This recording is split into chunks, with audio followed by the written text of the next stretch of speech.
Hi, this is Ranjit. I'm head of sales capability and co-author of the book Winning It Together, and recently done with a KPI practitioner from Australian Institute, psychometric assessment from UK, and master practitioner neurolinguistic program.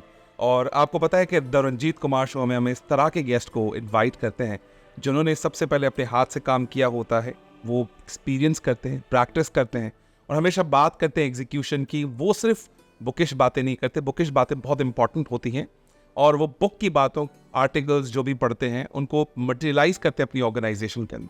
तो आज हमने एक ऐसे guest को दावत दी है जिनका नाम है Sidra Mahmood Jafri. She is head of HR OD and Excellence in Textile Industry and she is managing big portfolio there। और इसके साथ ये बड़ा ज़बरदस्त काम कर रही हैं। सिद्रा, हम आपके इंट्रोडक्शन में हम टाइम नहीं लगाते, जैसे आपसे ऑफलाइन बात हुई।